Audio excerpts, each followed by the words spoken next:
Good morning student, आप सबका स्वागत है केमिस्ट्री विद कृष्णा अग्रवाल में।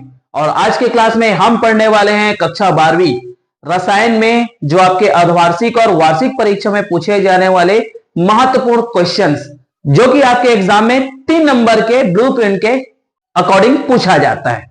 आज की क्लास में वो कौन सा क्वेश्चन है जिसको हम पूरी तरह से डिस्क्राइब करने वाले हैं, जिसमें सबसे पहला क्वेश्चन है समावयता।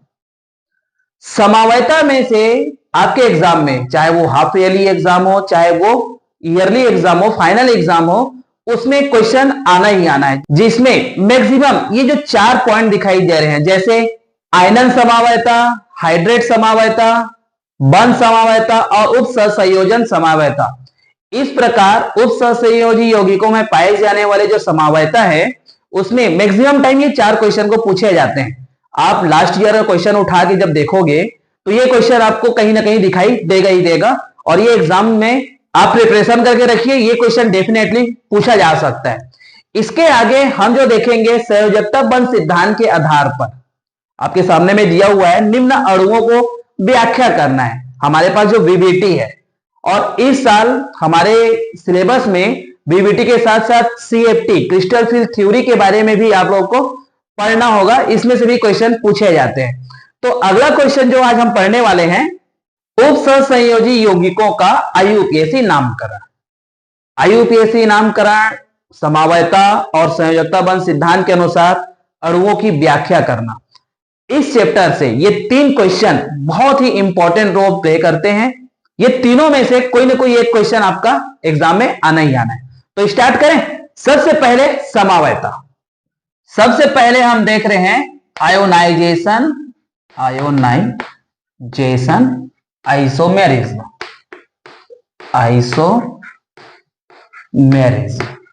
आयनन समावयता। आयनन समावयता उपसहसंयोजी यौगिकों में क्या होता है, सबसे पहले हम उसकी परिभाषा देखते हैं। आप अपने एग्जाम में परिभाषा पहले मेंशन करोगे, उसके बाद उसका एग्जाम्पल।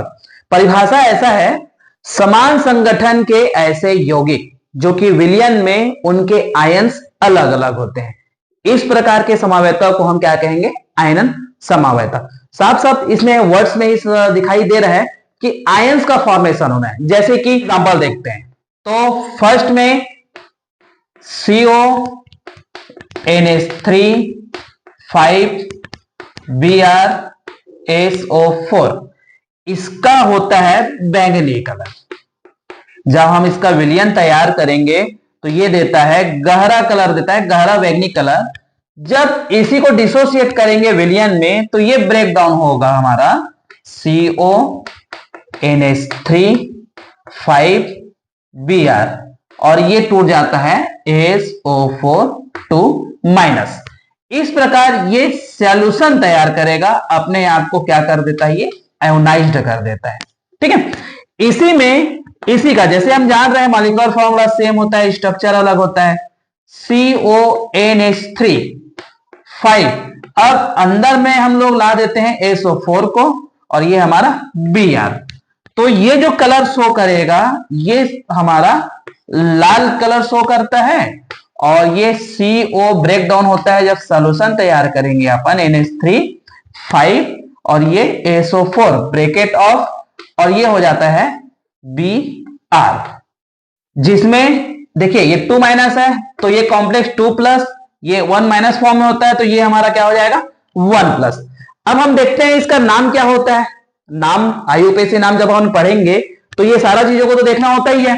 तो नाम क्या होगा जी इसका, चलिए नाम देखते हैं इसका। तो इसका नाम हो रहा है, देखिए सबसे पहले अपन क्या लिखेंगे, पेंटाएमीन। आईयूपीएसी नाम जब देखेंगे ना तो रूल सारा समझ में आ जाएगा। पेंटाएमीन ब्रोमो, और क्या हो जाएगा हमारा ये कोबाल्ट थर्ड आयन, और ये हो जाता है सल्फेट। तो इस टाइप से हम पूरा का पूरा सब चीजों को जानेंगे, तब क्या होगा, जो क्वेश्चन का आंसर, जो नंबर अपने को मिलना है वो पूरा का पूरा मिलेगा। ठीक है, उसी प्रकार इसका नाम हो जाता है पेंटाएमीन सल्फो देखिए पेंटाएमीन सल्फो, उसके बाद क्या हो जाएगा कोबाल्ट, थर्ड ब्रोमाइड।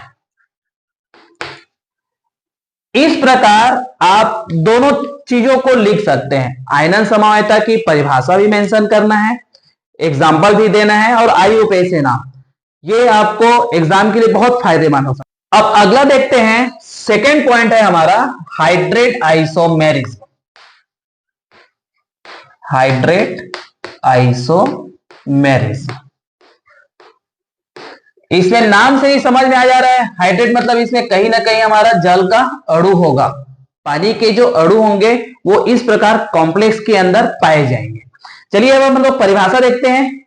ऐसे यौगिक जिनका आणविक संगठन समान होगा लेकिन लिगेंड के रूप में उपस्थित जल के अणु भिन्न भिन्न होंगे। बहुत ही सिंपल सा है, एक कॉम्प्लेक्स तैयार करेंगे। चलिए एग्जांपल के माध्यम से अपन देखते हैं, जैसे कि क्रोमियम के साथ H2O के 6 लिगेंड्स जुड़ते हैं और बाहर में हमारे पास क्या हो जा रहा है क्लोराइड। नाम देखते हैं IUPAC नाम क्या होगा जी इसका, hexa aqua chromium, chromium third chloride, ये इसका IUPAC नाम है। जब समावयता की बारी आती है, जैसे CrH2O 6 और ये Cl थ्राइस, अब अपन क्या करेंगे, इसमें जल के अणुओं का भिन्नता लाना है, तो H2O क्या हो गया यहाँ पे 5 और एक Cl अंदर हो जाएगा और ये Cl2 और H2O का एक अणु ब्रैकेट के बाहर। उसी प्रकार CrH2O क्रोमियम के साथ ये 4 हो जाएगा और Cl की संख्या कितनी हो जाएगी 2 और यहां Cl 1 और 2 H2O। नेक्स्ट इसी में CrH2O, इसकी संख्या कितना करेंगे अपन 3 और ये Cl और यहाँ पे Cl पूरा का पूरा क्या हो जाएगा, H2O को रिप्लेस करके यहाँ H2O बाहर और हमारा क्या हो जाएगा क्लोरीन अंदर हो जाता है। तो इस प्रकार जो संकुल के अंदर जो पानी के अणु होते हैं, जो जल के अणु होते हैं, उनकी संख्याओं में भिन्नता आ रही है। पहले हमारे पास क्रोमियम के साथ 5 लिगेंड H2O के रूप में जुड़े हुए हैं, उसके बाद 4, उसके बाद 3। तो इस प्रकार के समावयता में कौन सा कहा जाता है इसको, हाइड्रेट समावयता, हाइड्रेट आइसोमेरिज्म का एग्जांपल आप इस टाइप से अपने एग्जाम में दे सकते हैं। साथ ही साथ और एक्स्ट्रा देना चाहेंगे तो संकुल के जो कलर्स होते हैं, जो रंग पैदा करते हैं, वो भी आप मेंशन कर सकते हो। जैसे कि ये संकुल का जो कलर होगा वो हमारा क्या हो जाता है, बैंगनी कलर हो जाता है। इसमें जब H2O बाहर होगा तो ये नीला हरा कलर दिखाई देगा और ये पूरा का पूरा हरा कलर दिखाई देगा। तो इस प्रकार हम हाइड्रेट आइसोमेरिज्म में इस प्रकार के एग्जांपल के माध्यम से इसको एक्सप्लेन कर सकते हैं।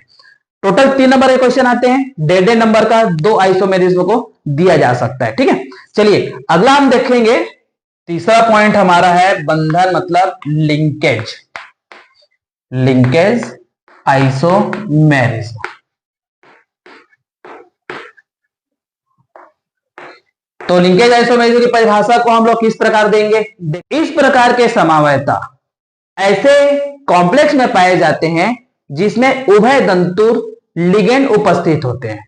अब उभय दंतुर लिगेंड किसे कहते हैं, ऐसे लिगेंड्स जिसमें 2 परमाणु हैं और दोनों के दोनों डोनर होते हैं, lone pair of electron central metal ion को डोनेट कर सकते हैं। चलिए इसका एग्जांपल देखते हैं।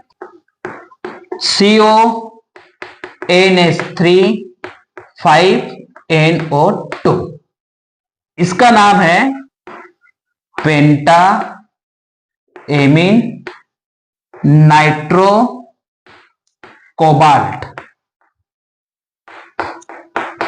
Third ion. इसमें आप देखिए ये पहला एग्जांपल अपन दे रहे हैं, इसी में दूसरा एग्जांपल दे रहे हैं CONH3 5। अब ये हो जाएगा ONO और ये हमारा कौन सा आयन हो जाएगा, इसका नाम देखते हैं penta ammine nitrito cobalt third ion. तो इस प्रकार देखिए नाम में भी चेंज हो रहा है। अब ये नाम चेंज कैसे हो रहा है, इसमें नाइट्रो मेंशन कर रहे हैं हम लोग और इसमें नाइट्राइटो मेंशन कर रहे हैं। तो इसका थोड़ा सा स्ट्रक्चर के थ्रू अपन इसको समझते हैं। तो स्ट्रक्चर में क्या है, ये सब हमारा कौन सा हेक्सागोनल स्ट्रक्चर तैयार कर रहा है के थ्रू समझते हैं। ये हमारे पास कोबाल्ट और यहां जुड़ा हुआ है फॉर एग्जांपल हमारा NO2, यहां NH3 NH3 NH3 NH3 और ये NH3 सभी के सभी क्या है हमारे कोऑर्डिनेट बॉन्ड के थ्रू जुड़े हुए हैं। तो इस प्रकार जहां पे नाइट्रो मेंशन हो रहा है तो ये सेंट्रल मेटल आयन के साथ कौन जुड़ा हुआ है, नाइट्रोजन ऐड हो रहा है और लिंकेज समवायता प्रदर्शित कर रहा है। नाइट्रोजन कहां से, कोबाल्ट के थ्रू। अब नेक्स्ट हम लोग इसमें देखेंगे तो ये कोबाल्ट सेंट्रल मेटल आयन है जिसमें ये जो NO2 जो देखे थे वो किसके थ्रू अब जुड़ रहा है, ऑक्सीजन के थ्रू जुड़ रहा है। तो इस प्रकार हमारे पास लिगेंड तो एक ही है, जैसे कि देखिए सब में अपन मेंशन कर देते हैं NH3 NH3, ठीक है। लिगेंड हमारे पास कौन सा है, NO2 और वहां पे वो NO मतलब एक लिगेंड जिसमें नाइट्रोजन सेंट्रल मेटल आयन के साथ ऐड हो रहा है और यहाँ पे ऑक्सीजन सेंट्रल मेटल आयन के साथ ऐड हो रहा है। तो इस प्रकार लिगेंड्स में दो परमाणु डोनर नेचर के होते हैं जो कि लिंकेज आइसोमेरिज्म प्रदर्शित करते हैं। आप अपने एग्जाम में इस टाइप से दे सकते हैं। चलिए अब अगला हम देखने वाले हैं कोऑर्डिनेशन आइसोमेरिज्म। फोर्थ पॉइंट हमारा है कोऑर्डिनेशन आइसोमेरिज्म, उपसंयोजन समवायता।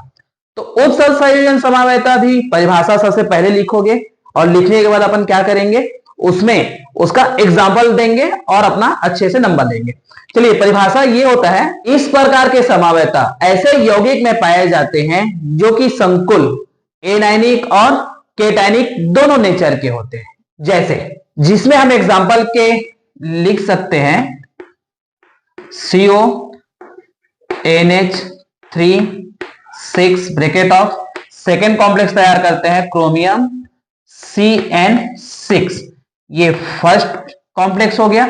अब इसमें सबसे इंपॉर्टेंट चीज है, देखिए ये जो CN है और जो NH3 है जो लिगेंड है वो अलग अलग सेंट्रल मेटल आयन के साथ ऐड होंगे। जैसे कि हमारे पास देखिए ये CO कोबाल्ट के साथ अब हम ऐड कर देते हैं CN6 और नेक्स्ट क्रोमियम के साथ ऐड कर देते हैं NH3 तो इस प्रकार के जो कंपाउंड, ये फर्स्ट स्ट्रक्चर और ये सेकेंड स्ट्रक्चर, जिसमें कोऑर्डिनेशन स्फीयर के अंदर लिगेंड्स का क्या हो रहा है, एक्सचेंज हो रहा है।